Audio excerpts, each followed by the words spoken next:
Narayana Adi Narayana. Welcome back to Bhagavan Sri VENKAIAH SWAMY YouTube channel. Today we are going to learn from the sacred book SATCHARITRA of Bhagavan Sri VENKAIAH SWAMY, a Parayana Grantha, the life and teachings of Bhagavan Sri VENKAIAH SWAMY. It helps enrich your life by remembering Gurudeva every day. And the author of this divine book is MAKANI VENKATRAO garu, also known as Srivari Padarenuvu, whom Gurudeva lovingly called Venkatramaya. And this book was beautifully translated from Telugu into English by Dr. Ramakrishna garu, Veduru Narayanrao garu, and Dr. Tolana Ashoka Chakravarti garu. And this video presented by Mandava Ravikant garu with voiceover by Kusuma Nandimandalam. Before we begin, please take a moment to like this video, share it with your loved ones, and subscribe to our channel. Your support motivates us to continue sharing the divine teachings and miracles of Bhagavan Sri VENKAIAH SWAMY. Don't forget to comment Om Narayana Adi Narayana. So, now with the blessings of Gurudeva, let us begin today's divine Leela. Title is The Divine Grace of VENKAIAH SWAMY.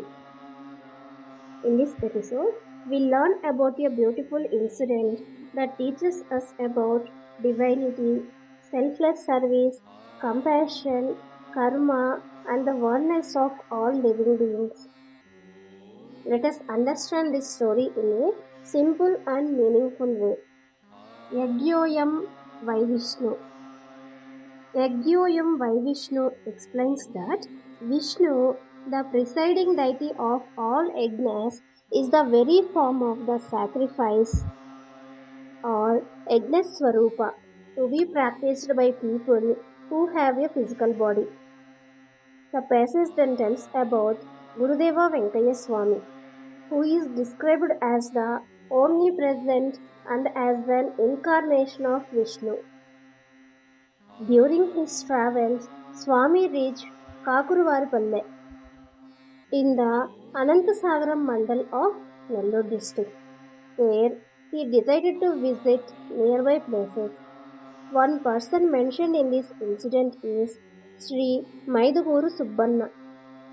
Because of the good deeds performed in his previous birth, he received an opportunity to serve Swami.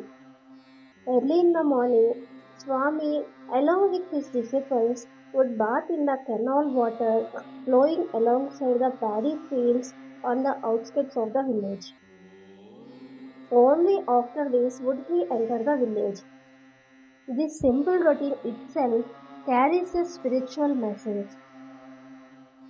The man who stepped in is God himself. It explains that the place becomes pious by the touch of his holy feet. And it further says that people who live in such a pious environment should also become pious. And with the intention of granting liberation to those people, the Purushottama, meaning the greatest among persons, began a unique process. Now comes the most beautiful part of the story. Blessings for the whole village. Gurudeva wanted to give the benefit of his blessings not just to a few privileged people, but to the entire village. This is an important lesson. Spiritual grace is not something that should be kept only for ourselves.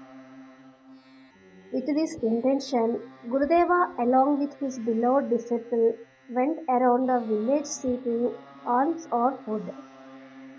He went from house to house with the objective of blessing the people. According to this, through this process, the villagers were relieved from their karmas and blessed with his omniscience. The food collected during this process was not simply treated as ordinary food. First, it was offered to the sun god. Then it was offered to all beings. After that, the remaining food was taken with great relish by the divine in human form and his disciple. This teaches us that food itself can become an offering when it received and shared with the right attitude. The oneness of all beings is in the creation of Brahma. Venkaya exists in all the 84 crore Jivatmas.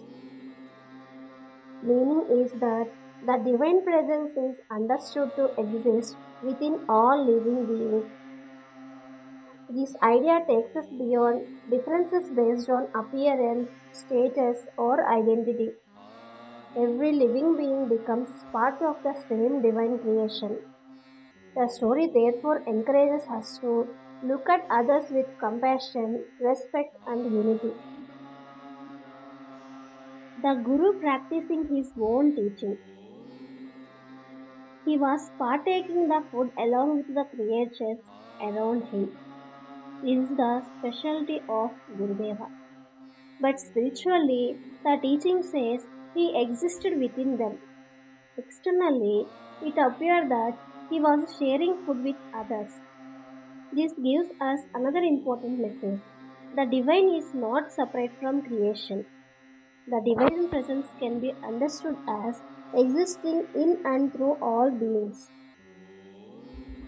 When we serve another living being with love and compassion, we are therefore encouraged to see that service as an offering to the divine. What have we learned today is, first, selfless service is very important. Second, divine grace is for everyone. Third, food can become an offering. Fourth, we should see unity in all living beings. 5. Service to others can become spiritual practice. That's it for today. I will see you in the next one. Until then, keep chanting the divine name. Om Narayana Adi Narayana VENKAIAH SWAMY. Thank you all.